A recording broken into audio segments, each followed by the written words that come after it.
Welcome back guys. स्वागत है तुम्हारा एक बार फिर से एक और नए ट्यूटोरियल वीडियो में। ये ट्यूटोरियल आई वाले का पार्ट 2 है।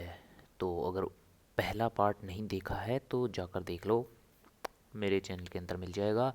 इस पार्ट के अंदर हम जो कॉर्निया और स्क्लेरा बनाए थे, तो उस स्क्लेरा का स्कल्पटिंग करनी है। टेक्सचर हमने पिछली वीडियो में कर लिया था और स्कल्पटिंग के ज़रिए हम उसके अंदर और डेप्थ को बनाएंगे। तो शुरू करते हैं।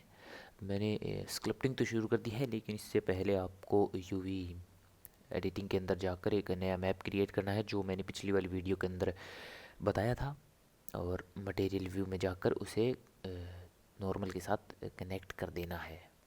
इतना तो तुम्हें आता ही है यार। शुरू करते हैं।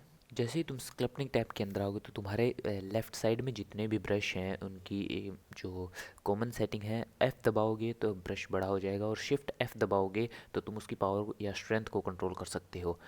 अब जो मैंने ब्रश सेलेक्ट कर रखा है वो शार्प ब्रश है, जिससे कि हम शार्प लाइन को क्रिएट कर सकते हैं।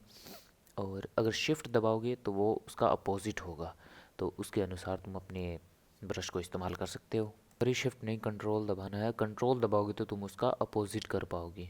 जैसे कि अगर ऐड ब्रश से हम ऐड कर रहे हैं, तो अगर ऐड ब्रश के साथ कंट्रोल दबाओगे तो वो उसका अपोजिट यानी कि उसे रिमूव करता रहेगा और अपना काम बन जाएगा। मैं स्क्रिप्टिंग के अंदर इतना अच्छा नहीं हूँ, और वैसे भी मैं माउस से कर रहा हूँ, तो तुम इतनी अच्छी उम्मीद मत रखना। अगर तुम्हारे पास टैबलेट है तो उसे यूज़ कर सकते हो, और साथ में अपने रेफरेंस को देखते रहना। इनका लिंक मैंने डिस्क्रिप्शन के अंदर दिया है। और वैसे भी तुम गूगल के ऊपर जाकर आई सर्च करोगे तो तुम्हें उसके बारे में बहुत सारी डिटेल मिल जाएगी यार। बहुत सारी पिक्चर गूगल के ऊपर हैं, तो तुम जाकर सीधे डाउनलोड कर सकते हो। और अगर डिस्क्रिप्शन वाली एग्जैक्ट यही करनी है तो तुम डिस्क्रिप्शन में जाकर डाउनलोड कर सकते हो। तो मैंने लगभग स्कल्पटिंग पूरी कर ली है, और अब बारी है हमारी इमेज को बनाने की, जो कि चलो मैं बता ही देता हूँ।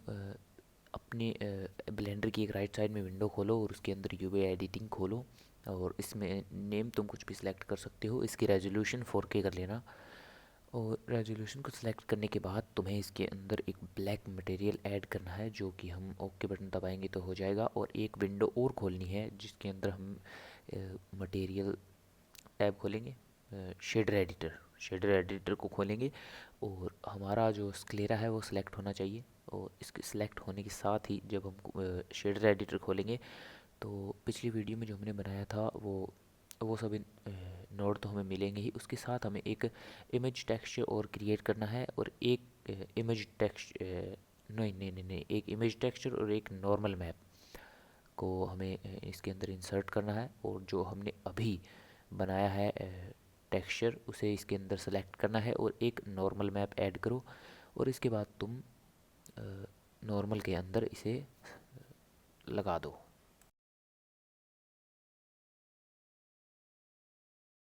पिछली वीडियो में जो हमने मल्टीरेज मॉडिफायर लगाया था उसकी वैल्यूज़ को 0 0 कर देना, और फिर तुम्हें एक्टिव टैब के अंदर एक्टिव टैब है ना, जिसके ऊपर क्लिक किया हुआ देख लेना, और बेक के नीचे एक ऑप्शन है उसे टिक कर देना ज़रूर से याद करके, और तुम्हारा स्क्रिप्ट का मैप बन जाएगा।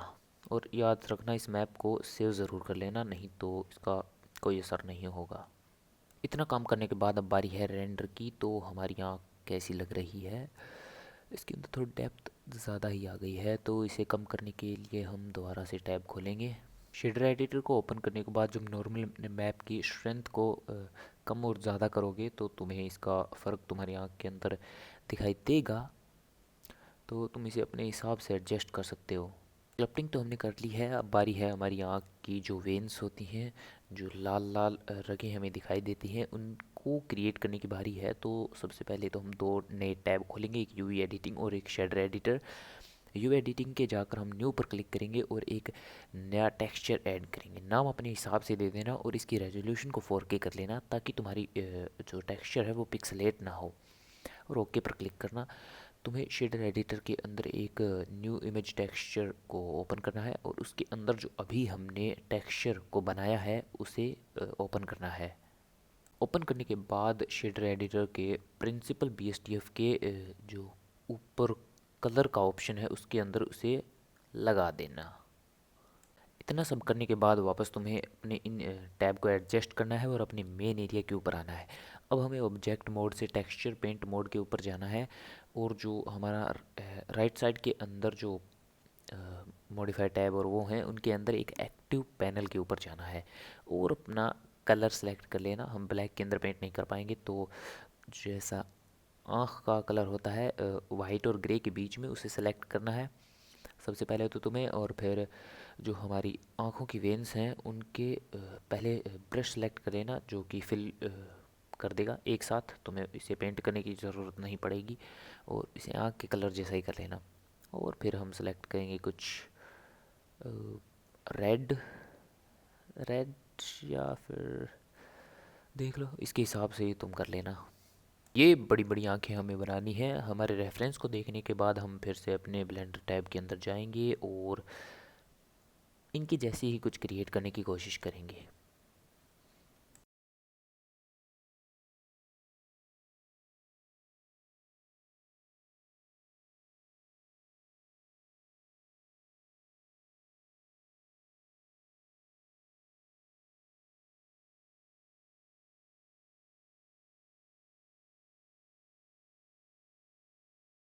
पेंस को क्रिएट करने के बाद तुम्हें इसके बैकग्राउंड में जो रेड रेड कलर होता है, इसे पेंट करने के लिए तुम्हें अपने ब्रश के साइज़ को बढ़ाना है और स्ट्रेंथ को कम करना है।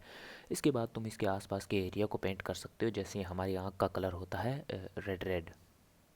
इतनी सारी मेहनत करने के बाद अब हमें अपने दोबारा उन्हीं टैब के ऊपर आना है और शेडर एडिटर के अंदर हमें एक और नोड चाहिए जिसका नाम है ब्राइटनेस एंड कंट्रास्ट। तो इसके अपने हिसाब से तुम इसे सेलेक्ट करो, ब्राइटनेस भी और कंट्रास्ट भी। इसे एडजस्ट करने के बाद तुम्हारी जो वेन्स हैं वो विजिबल हो जाएंगी और जो कलर है वो भी विजिबल हो जाएगा।